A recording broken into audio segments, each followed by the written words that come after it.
Life Hacks Beyond Convention with Dee and Sonia. I know we've got a builder over the road here and he's just flat chat. You can't, yeah, you'd be booking him a year or two ahead.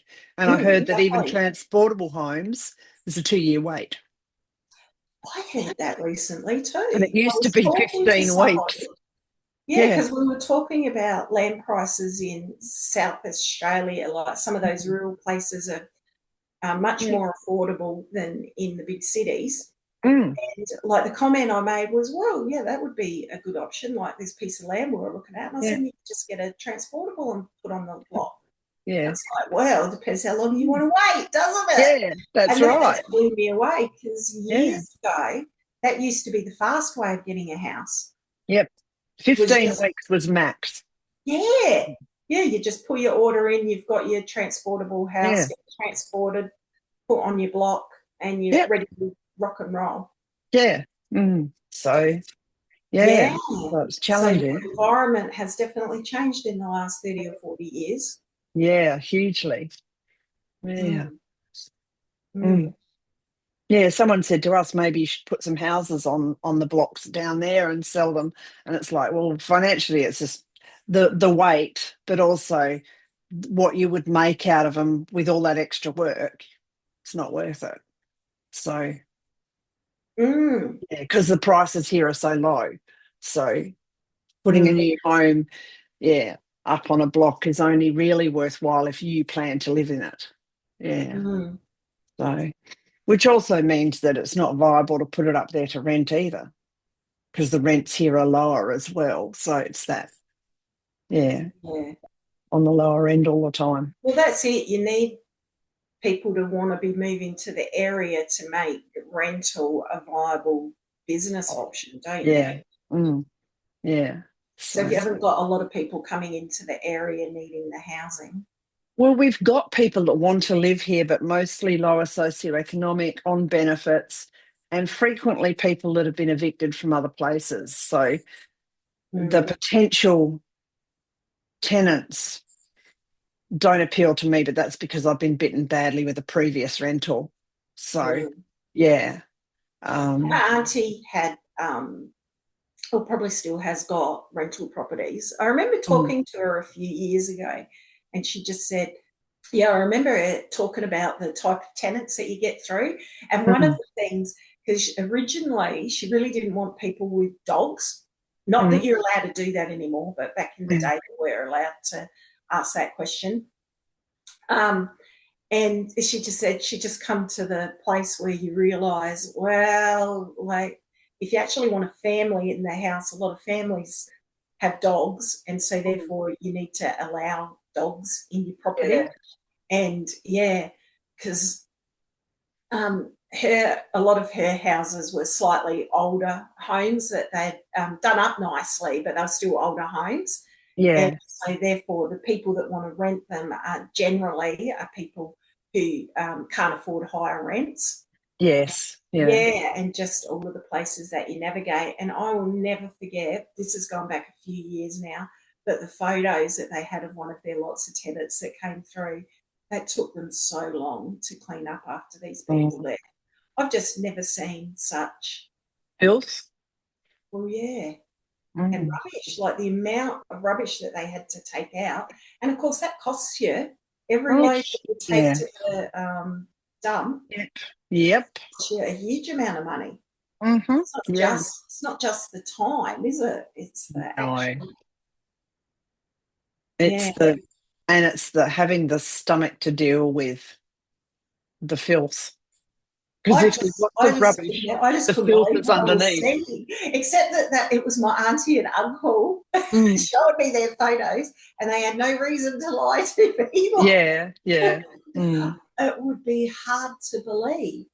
That people lived like that. Yeah. So it is interesting being a landlord. You don't want to be too emotionally invested in your property, do you? No, I don't know. Yeah, how you get around it.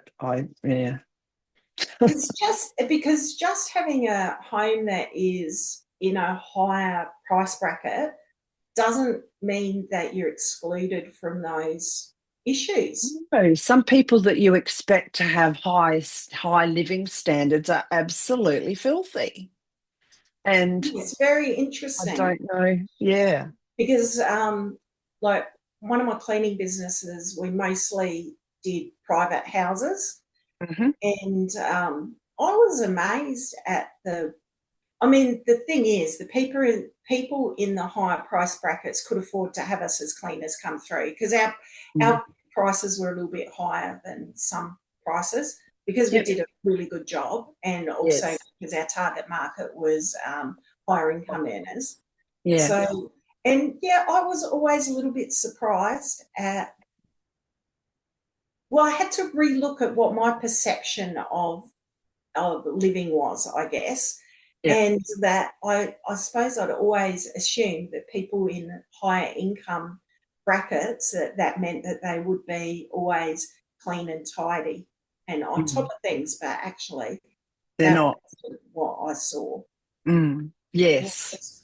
The Yeah. difference between the people that I cleaned for and perhaps other people that didn't have as higher standards, living standards, was that they could afford to bring someone in to achieve the standard that they wanted to live. Yes. Whereas Yeah. not everybody can afford to do that.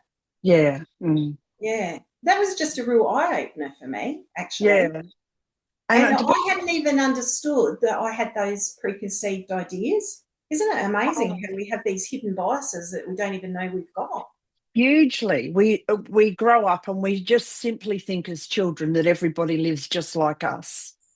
Yeah, I suppose because And then that doesn't change until you're confronted.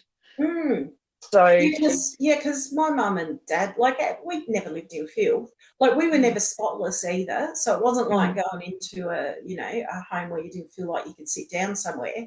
But we always cleaned up. The dishes were done yes. every night, and yeah. And then when mum was working as well, I remember we used to have a weekly cleaning lady come in. So Oh we yeah. had to actually tidy our bedrooms once a Yeah. week at the minimum. Mum and dad would have liked us to have done it more often, I'm sure. But, but it had to be done. And I remember it was Thursday night before we went to bed, always had to be done because the cleaning lady would be there and she needed to vacuum. Yes.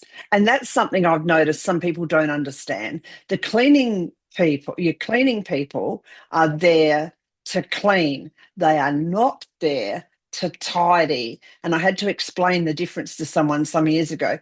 You need to pick up the stuff and put all your things away because it's the cleaner's job to vacuum, dust, wipe down surfaces, not to put your, knickers Well, in there the. is a difference between being a house cleaner and a housemaid, isn't there, in many Yes. ways? And depends on what the service is, yeah. Yeah. I never did tidying, and I always made that, like, that was always part of the initial conversation that I'd have Yes. with a potential client is, well, what is it that you need and what is it that you're looking for? And then Yes. explaining what the service was that we offered. Because Yes. the And other thing does it I fit? didn't do was if we had to remove screens, etc., for windows, we didn't clean windows either. Okay. But if they removed the screens themselves, we would clean Yeah. the windows. If they asked, they had to Yeah. let us know because you have to allow Yeah. time for that, obviously. So And you why had. was that? Well, that's because it actually adds another risk level to your business if you've got cleaners out there trying to remove screens and they don't know what they're doing. Yeah, They exactly. break screens, they break windows. Yeah. It's like it's a risk to them for their own health and safety, but it's also just a financial risk if they Yeah. break things that you've then got to get fixed.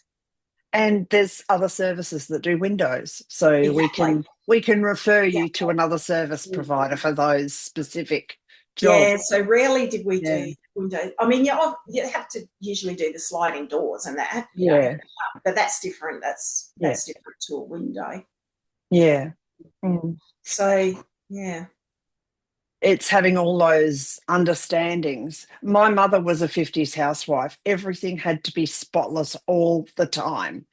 And so I was like, I don't know what the word is, paranoid or anal or something. Like, I would go to pieces if I dropped a bloody peeler on the floor, until I did actually do that one day. And I just went, this is ridiculous. Why am I so about having the house absolutely perfect all the time? Sure isn't these days. And I just looked at the peeler and I went, okay, you can't go any further. And I literally walked away from it intentionally. And yeah, was the Tony's. Yeah, well, I was brought up where it all had to be perfect all the time, and Tony's family were the opposite. They just, yeah. So we're somewhere in between these days. Mm-hmm. But yeah, as kids, we expect everybody, and even as adults, often we think everyone lives the way we do, and they don't. Yeah. So Yeah, well, that's right. Because I think my mum and dad weren't tidy nuts, but it was generally, well, it wouldn't have mattered who visited us. We've never felt embarrassed to have visitors over. yeah, If we did have stuff around us, because that's what we were doing. yeah, And all of my friends were like that as well. One of my yes, friends, her house was probably even more tidy than perhaps the average. I look yep, back now and I think, well, because her mum was a stay-at-home mum and she yeah. was the only child, so they had Wow, that's uh, huge difference, isn't it? yeah, so that's a big difference. Mm. So, but it didn't feel any different to me as a kid. Just go, Yeah, it's not like we weren't allowed to do things because we were. yeah, So, yeah. yeah, And everybody that I visited were just very similar. So, yeah. yeah, it is a shock when I don't know, when you become an adult and you move outside of those. Or you share a house or something like that. Because I know when I came back to South Australia, I was 30, and I was stayed with mum and dad, and I was in the shower the first time, and I got out the shower and mum said, going to be much longer from outside the door? And I went, no. She was waiting outside the bathroom door so she could wipe the shower down straight away so that it didn't leave white dots on the screen. Yeah. So I Yeah. basically had to get out the shower and, get out of the Yeah. bathroom so mum could get in and get it clean. And Yeah. yeah, that was the extreme that end. But yeah, I've lived with people at the extreme the other end, and ugh. Yeah. I think yeah. Well, I like to think that if we've got communal, places, then Yeah. we do need to kind of be conscious of those people coming behind us, don't we? Would be nice. But not everybody thinks that way. See, that's the thing. Not everybody even thinks that way. No, no, McDonald's, it's all there so you can put your rubbish away, and they just walk away from it. There's no, yeah, there's a whole lot of There's people some out there really that don't awful things that take. happen in some public toilets, Steve.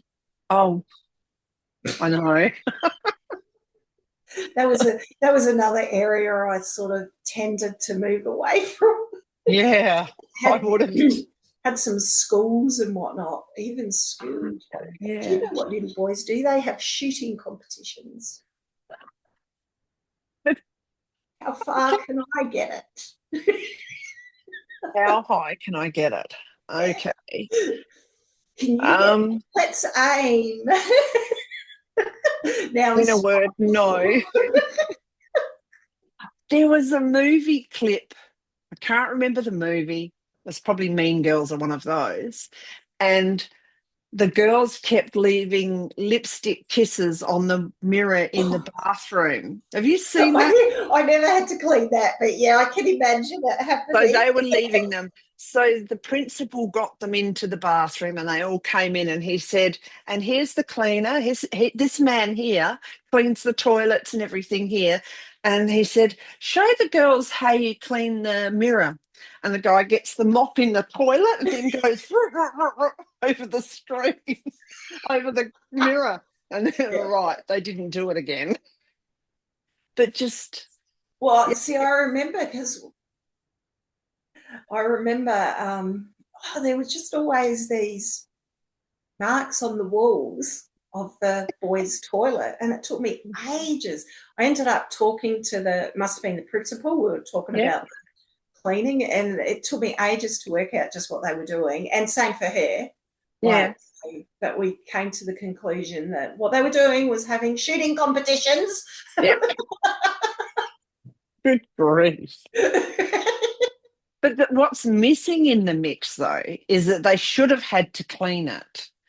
And that's like Japanese schools. Well, how do you find out which boys it was, though? I'll make them all do it because they'll sort out who was doing it. Yeah. I don't know what she did. She must have said something at an assembly or something, because it did improve after we worked out what we were doing, and she did whatever she did. From the principal point of view, I've got no idea. I wasn't part of that process. Do you remember being questioned about socialisation when you were homeschooling?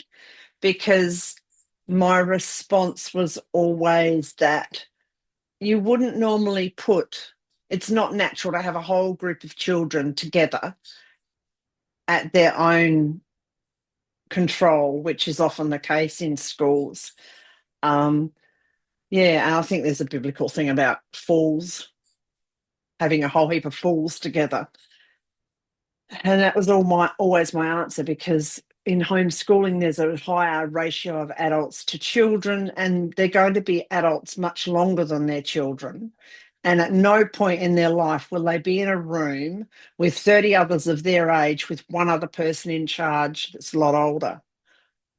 And, what do you get at schools? You get pissing competitions, literally. Exactly. Well, that's right. That's it.